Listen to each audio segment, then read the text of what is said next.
Well, it is Tuesday morning, but it's been a minute since we've seen my next guest. KPRC2 investigative reporter Mario Diaz is back for Pop-Off Politics. Welcome back. I've missed you. I've missed you. It's been nice to have you. It's been a while since time. we've been able to talk about this. When was the last time? I don't even. Like mid-May. June? Mid-May. Yeah. It's been a minute. You've been all over the globe twice. Well, not necessarily. We just had some family commitments. I know, but I it's will pretty tell amazing. you, fate sparadia la politica. Something about politics. That's a Pop-Off Politics. Oh, look at in that. Italian. I love that. You like that, huh? Some of the things you pick up every once in a while.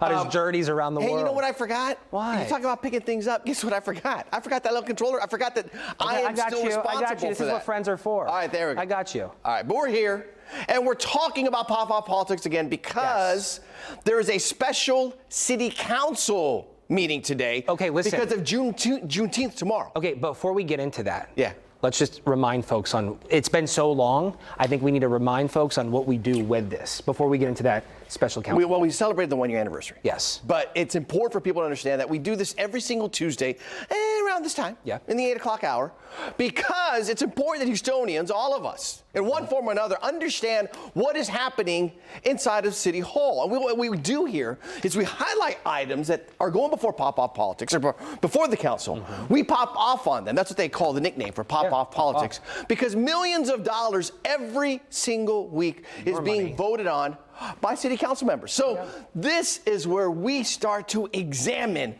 some of the items that affect you and your family.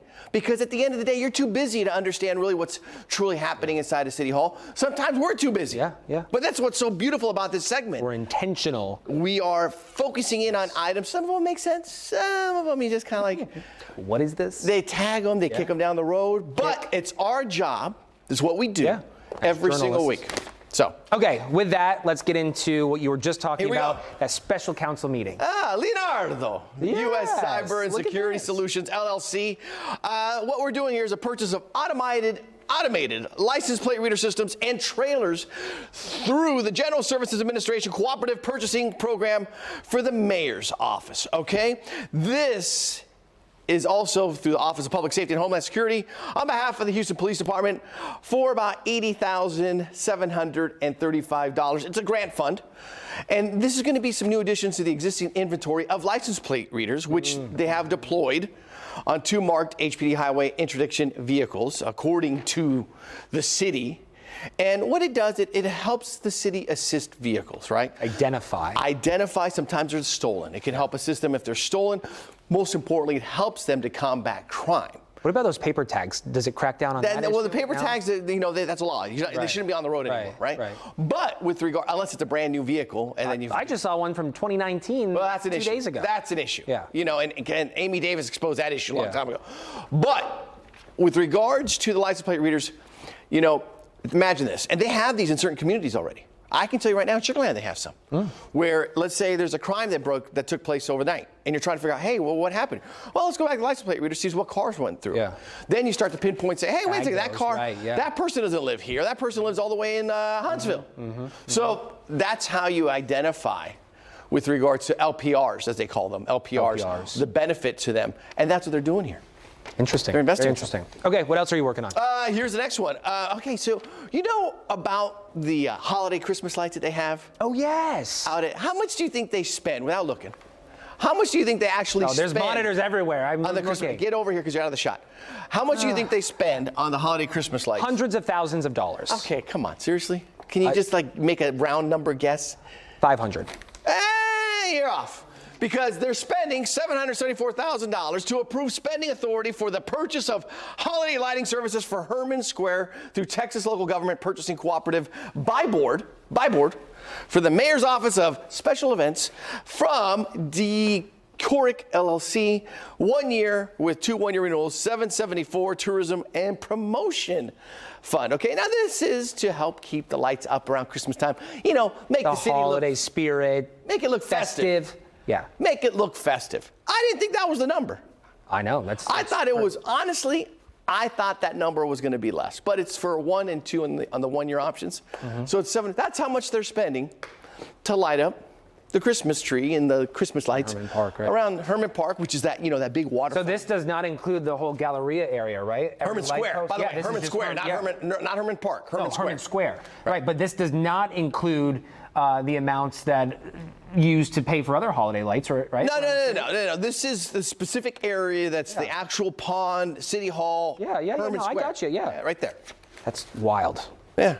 Well, you thought it was going to be more or less? I thought it was going to be less. That's a lot of money just for Herman Square. They do a nice job. It's a. Silly. They do a nice job. Okay, so listen. All right, Christmas lights aside, before you go, really quick, there is a crucial vote happening this week, right? Let me tell you something. Let's go to the wide shot on the other side here, because they got us in the distance here. If they can get that big wide shot over there, I'm hoping they can get us off camera one, because I want to give you an idea. There's a vote that's this big, and there's a vote that's this big. Okay, we're talking about that one. Look how big that shot is. Yeah, that's how big this vote is. Okay, it's not like, if we come back to this one, it's not like it's going to be a typical vote week that we have. That's a big camera angle. I'm trying to give you a perspective here, thank you so much, as to how big this vote is, because it involves the firefighters. We're finally getting an agreement. Let me hop back in here. Yeah, you got it. To an agreement with regards to the firefighters overnight. Overnight, we got some breaking news. I confirmed with the mayor's office on the drive-in today. Stuck in that stuff coming in. Wow, this is right off the press. Hollins, the city controller, Chris Hollins, I don't know if you reported this or not, he did actually certify the agreement last night. There had been some issues as to whether or not they were going to certify this. Challenge, right? Right. Yeah. And he was questioning the deal that was made. He was wondering about, why are we spending so much money, about $1.2 billion.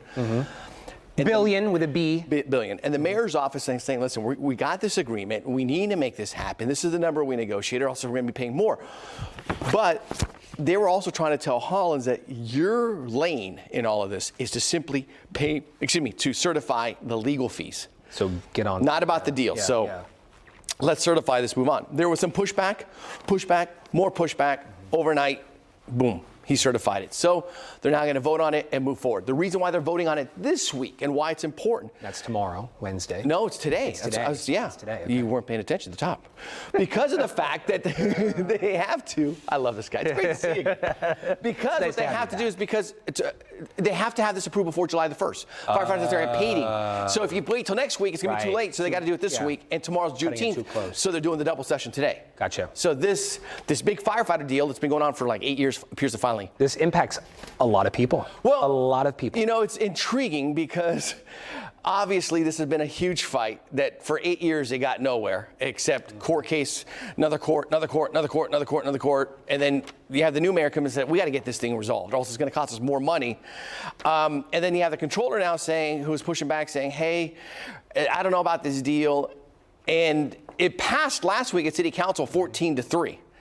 So now that it's certified, it appears that everything's going to be done as they do the final vote. Okay, good stuff. I'm getting a hard wrap.